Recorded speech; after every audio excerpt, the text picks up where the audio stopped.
Hello and welcome or welcome back to my channel. If you're new here, I'm Sophia and I love reading. Now today, doing one of these every single month makes me realize how fast the year is rushing by. But today we are going to be picking out my August TBR using my TBR jar. If you don't know what a TBR is, it stands for to be read, and it's basically just a list of books that I really want to read during the month of August. And my TBR jar of random prompts basically just helps me go all over my bookshelves, sometimes onto Goodreads, sometimes onto Kindle Unlimited, to find some books that I want to read. Now typically I pick out 8 random prompts, which corresponds to me having 8 random books be on my TBR for August. Prompt number 1.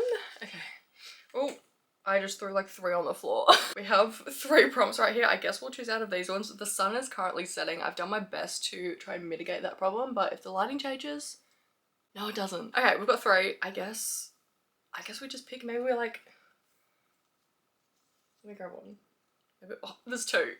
Fantastic. Well, I don't know what either one is. I'm gonna go with this one. Okay. Feels like it's gonna be maybe a short one. Okay, this prompt says to choose the first book in a new series. Now, I'm eyeing up 2 right now. They were on my TBR last month. Can I be honest? It's currently, when I'm filming this, the 23rd of July.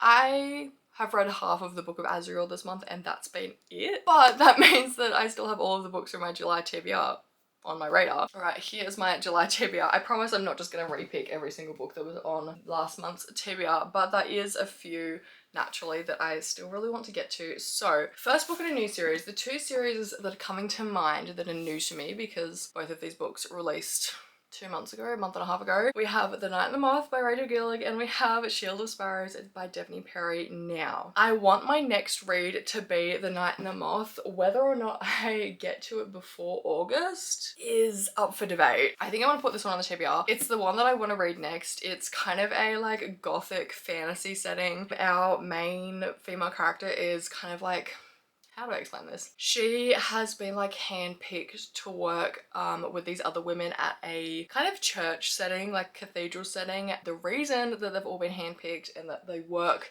at this place is because they are able to predict the future by being forcefully drowned, and they dream up predictions for the future, and so they're quite valuable assets to these people in this potentially warring country. And that's how our main male character comes into the picture, is that he rocks up. I think he's one of the knights with like a higher up power, a king or something. He rocks up and the story kind of goes from there, because the king is seeking knowledge about the future, and when her colleagues start disappearing, she's kind of just like, hey, what the hell, where are all my girlies? We were almost done with our period of service, why are they all going missing now? And so her and the knight go on a little quest to try and discover where they went. But yeah, just a little bit of a like journey, a little bit of a quest. Sounds right up my alley, to be honest. And a knight, sign me up. Sign me up. So I'm gonna chuck The Night and the Moth on my TBR. Book number 2. I would love to start Demi Winter's Viking fantasy series if I could. I don't even know if it's on KU or Kindle or whatever, but I need to read it. So, prompt number 2, let's see how we go. Oh, okay. This prompt says for real enemies to lovers, in brackets dark enemies to lovers, or kind of I guess fantasy enemies to lovers. So immediately I'm going to be looking at my fantasy. I'm also going to be looking at my dark romance, although I don't have a lot of dark romance that I haven't read on my bookshelves. We could do, I believe Slaying the Vampire Conqueror is for real enemies to lovers. I think she's an assassin sent to kill him and he's like a king of some description and they're enemies. We could also actually do The Rebel Witch by Kristen Ciccarelli. Oh, what do I feel like reading? I feel like actually The Rebel Witch could be a bit of a more fun read than Slaying the Vampire Conqueror, you know, finish up that series kind of vibe. Here is The Rebel Witch by Kristen Ciccarelli. I finished The Crimson Moth, or Heartless Hunter. It's called different things wherever you're from in the world, but The Crimson Moth. It ended on, I think, a bit of a cliffhanger, and I would love to go into the second book before I forget everything that happened in that one. I think I'm gonna put The Rebel Witch on my TBR. I'm trying to think if it is like for real enemies to lovers. Yeah, Rune Winters is on the run from the Republic who condemned her and the boy who betrayed her. Oh, that is interesting. And I'm not gonna say it because it is a spoiler for the first book, but that is interesting. I'm gonna put this one on the TBR. They definitely are enemies to lovers. The Crimson Moth is like a witch and witch hunter kind of romance, and they gradually get closer over the first book and then they kind of blow it all up at the end of the book. And I guess now they're gonna try and repair their relationship after some pretty crazy betrayals. So yeah, gonna put this one on the TBR. We have a butterfly and a moth. How cute is that? Right, book number 3. I feel like I'm on a race against the sun setting right now. I've got about half an hour. Dog hair on it as per. Oh, okay. Oh, this one's a bit tricky. This one is for a 1-word title. I don't have many, I don't think. Spiral by Balcabra. Would do one of the Heartstopper books. I feel like I'm leaning towards Heartstopper, low-key. I read 1, 2, and 3, really enjoyed them all, and I guess I could continue Nick and Charlie's story. Their story is so sweet. They're 2 guys who met in school. They were kind of polar opposites. One of them is a band kid and one of them is a jock, and they kind of like go through this sexual awakening and like sexuality discovery with each other, and it's a really nice just kind of like coming of age story, and I really enjoyed the first 3 books, so I think I'm gonna put the 4th one on the TBR. Book number 4. I'd love to get some more fantasy on the TBR. Maybe I would love to read Wild and Wrangled by Lila Sage. That one's high on my priority list, although the Demi Winters book, the Viking book, and Famed in Blood, I still haven't reread it. I feel like I'm jinxing myself every time I put it on my TBR. I need to like film enough in advance that I can allow myself to reread A Famed in Blood, unless you guys want to like full spoiler reading vlog of that. I would absolutely be open to filming that, low-key.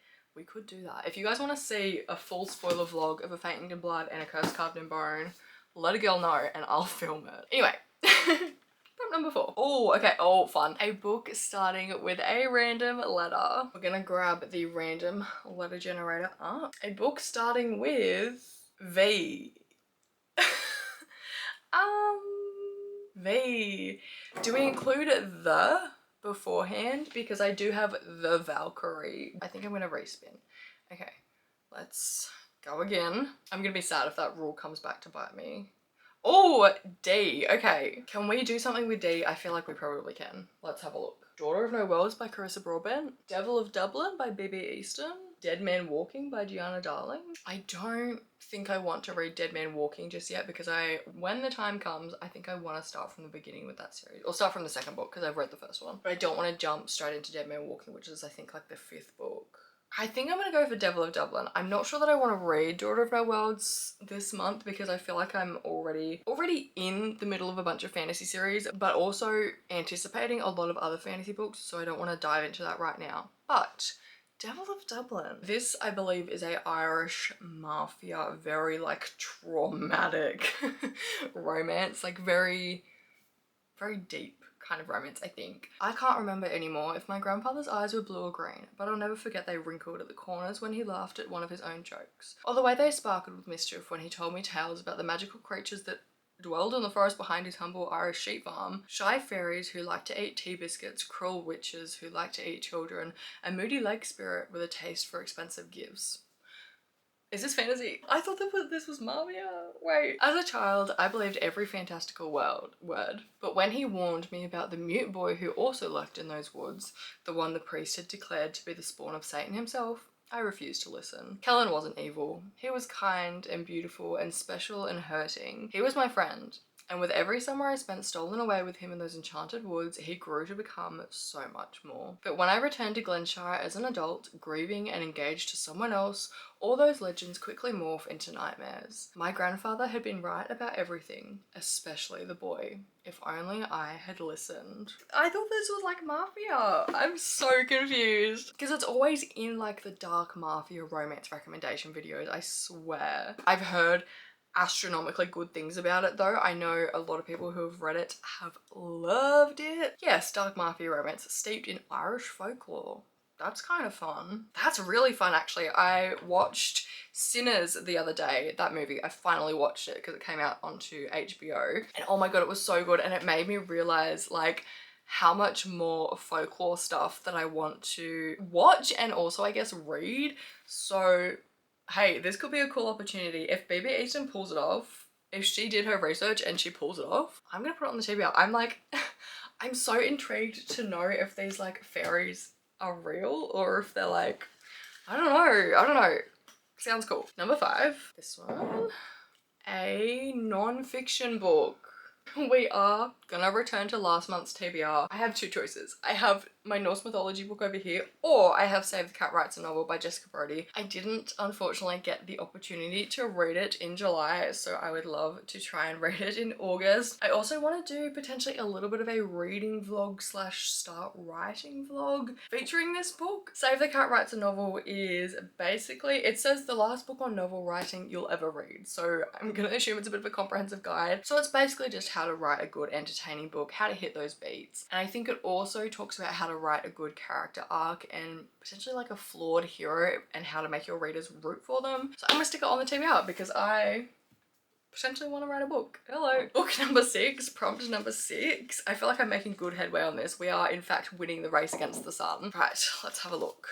A book that is intimidating. Ooh, okay. See, my go-to answer for this was always The Wall of Winnipeg and Me by Mariana Zapata, but I've read it now. I could argue, purely because of its sheer size, Shield of Sparrows by Devney Perry is scary. I could do another Mariana Zapata book. I'm not as scared of her right now because I just finished one of her books and it was great. So I'm like, I'm not scared of you right now. I don't know. And I also don't really want to read another one of her books right now because I just finished one. When the Moon Hatch is intimidating, to be fair, because I've heard it's very like poetic, very lyrical, kind of hard to follow. You guys, I'm eyeing up Shield of Sparrows, I'm not gonna lie. I'm not gonna lie. That's ridiculous. How many pages actually is it? Ooh, it's like 630 pages, I want to say.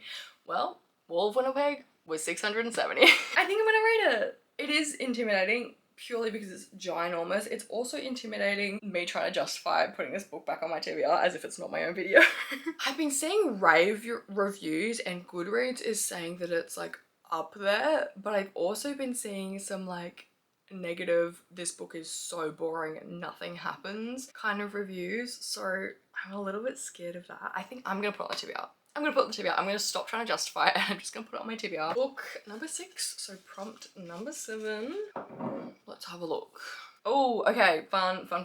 This prompt says a book closest to 300 pages. Now, my go-to for this one also always used to be Mayfly by CJ Lead, because I've not had that prompt in a hot minute, I don't think. But I've read that book too. So what am I gonna do? I've got to start all over again. First, I want to check Wild and Wrangled by Lila Sage. I fear this one's gonna be a bit too long. Yeah. 346 pages. Let's have a look at Yellowface. 319 pages, that's not bad, you know. I'm gonna keep it out. Look at some Ashley Munoz, a little bit of a motorcycle romance. 283 pages, so this one's 17 pages off. This one was 20 pages off. Maybe Tattered Stars by Catherine Cowles. I don't really want to read this one this month, to be honest. Oh no. Damn it. 310 pages. Well, I think I'm going to be putting Tattered Stars by Catherine Cowles on my TBR this month. I don't have anything against this book specifically. It's just the fact that I didn't really like Whispers of You by Catherine Cowles, which is my only other exposure to her. So I'm like, what's the word? Apprehensive. I have a feeling this one takes place on like a horse farm or like a horse rescue. One night changed them both forever. Their lives shattered beyond repair with jagged edges and pieces askew. Now Everly has a chance to make things right, to bring healing to the place where everything fell apart. But it means facing the family her father almost destroyed, and the boy with the dark eyes, now grown, who still haunts her dreams. I can't read this. Can you see that? I can't read that. Just one breath away from having your life ripped out. Okay, just one breath away from having your life ripped out from under you. The last thing Hayes wants is another reminder of all the ways he failed 16 years ago. When Everly drives back into Wolf Gap, his only mission is to get her to leave, for her family's sake and for her own. Those demons need to stay buried for good. But everything about this woman is a surprise, from her spine of steel to the sanctuary she hopes to create with the land her mother left behind. Horse rescue, I told you. And Hayes is powerless to stay away. As a careful friendship sparks into something more, someone watches, and they'll do anything to tear it all apart. Catherine Cowles writes romantic suspense, a bit like Devney Perry's Eden series. I did kind of, I think, from memory, like the suspense aspect from Whispers of You. The romance just didn't do it for me, which is why I have a bit of a bad taste left in my mouth. But I think I'm gonna put Tattered Stars on the TBR. I mean, I have no other choice. I'm pretty sure it's the closest book that I own to 300 pages without going through every single book on my bookshelf. And even then, I think this was probably still the closest. So I'm gonna check it on the TBR. Hopefully it's an improvement upon Whispers of You. All right, book book number 8. We have a really good mix on my TBR this month actually. Last month I feel like it was all fantasy, but this month we're switching it up a little bit. A book by an author you've never read from before. Book by an author I've never read from before. Demi Winter's Miss Viking book, my last chance on this TBR. Wait. I can't remember what it's called. Oh, I can't type fast enough. The Road of Bones by Demi Winters. Trust, I've never read a Demi Winters book before. 4.23 average star rating on Goodreads, by the way, with 36,000 reviews. That's pretty damn good. 36,000 ratings. Let's have a look at the synopsis. Okay. A woman on the run, a crew of Viking mercenaries, a forbidden romance, and the secret which threatens them all. Scylla Nordvik is running for her life. The queen of Ilder has sent warriors to bring Scylla to Sonnavik, where death awaits her. When her father is killed, his last words set Scylla on a perilous quest. Travel the treacherous Road of Bones, a 1,000-mile stretch haunted by warbands, creatures of darkness, and the mysterious murderer, and go to Copper, where a shield house awaits her. After barely surviving the first stretch of road, a desperate Scylla sneaks into a supply wagon belonging to the notorious Blood Axe crew. To make it to Copper, she must win over Axe Eyes, the brooding leader of the crew, while avoiding the wolf, his distractingly handsome right-hand man. Now I'm not sure how I feel about Axe Eyes, but the Queen's ruthless assassin has other plans and hunts Scylla obsessively. Will Scylla make it safely to Copper, or will she fall prey to the perils of the Road of Bones? Featuring an immersive world blending fairy tale with Vikings, the Road of Bones leads you on an adrenaline-fueled chase with fun banter and a slow-burning enemies to lovers romance. Place with a Goodreads 4-star but a 4.32 star question mark says, oof, it's been such a long time since I have been this satisfied with Romantasy, which also had like 600 plus pages, and like I wasn't bored for a single second. Let me get my Kindle and see if this is on Kindle Unlimited. I have paused my subscription at the moment, but I might renew it just for this. I'm not gonna lie. I haven't actually turned her on in probably almost a month, so we'll see. We'll see if she's flat. She is not. It's not on Kindle Unlimited, but I think it's actually been traditionally published. There she is. Ugh. Sorry? Buy for $16.99. Why is this so hard to get? I don't understand. The Nile, $54. Hey, that $17 ebook isn't looking so bad anymore. I'm not gonna lie. I don't want to pay $40 for it though. Is it being traditionally published or not? It says it's been published by Hachette, but I cannot get the paperback without paying a fortune for it. I guess I'll buy the ebook. But that's why I've been working overtime at work. We don't have all of our, let me start again. Let me restart that sentence. All of our normal supervisors have gone on holiday at the same time, so I'm making hay while the sun shines. So I can spare $17. I also did my taxes yesterday. I'm gonna get a tax return. I can spend $17. I'm actually gonna crash. I'm gonna crash out. I'm actually gonna crash out. This is so serious right now. I'm gonna crash out. Well, I guess I'm buying the ebook. Thanks. We just took your money. We just took your money because we can't give you the paperback. Hey. Perfect. Proof of purchase, I guess. The synopsis isn't doing it a lot of justice, but based on all of the reviews absolutely praising it, I have a bit of faith in the book. I think it's probably going to be good. After all of that, let's have a little recap of my TBR for the month of August. Hopefully I get to a good amount of these books. If you've read any of them, let me know. I would love to hear all about it down in the comments below. A book by an author you've never read from before. I'm going to be reading The Road of Bones by Demi Winters. For a book closest to 300 pages, I'm going to be reading Tattered Stars by Catherine Cowles. For a book that is intimidating, I'm going to be reading Shield of Sparrows by Devney Perry. For a non-fiction book, I'm going to be reading Save the Cat Writes a Novel by Jessica Brody. For a book starting with a random letter, we ended up with D, and I'm going to be reading Devil of Dublin by B.B. Easton. For a book with a one-word title, we're going to be reading Heartstopper, specifically volume 4. For the prompt of For Real Enemies to Lovers, in brackets Dark Enemies to Lovers or Fantasy Enemies to Lovers, I'm going to be reading The Rebel Witch by Christina Cigarelli. And finally, for the first book in a new series, I'm going to be reading The Night and the Moth by Rachel Gillick, which I think is part of a series. Yes, the Stonewater Kingdom book 1. And there we have my TBR for the month of August. She's packed and stacked, and she has a very nice variety, which I'm quite pleased about. Thank you guys so much for watching. If you did enjoy this video, please don't forget to like, comment and subscribe because I would love to have you here. The sky is still overcast, but it is still light out, so we did succeed in beating the sun. But yeah, thank you guys so much for watching once again, and I will hopefully see you in the next one. Bye!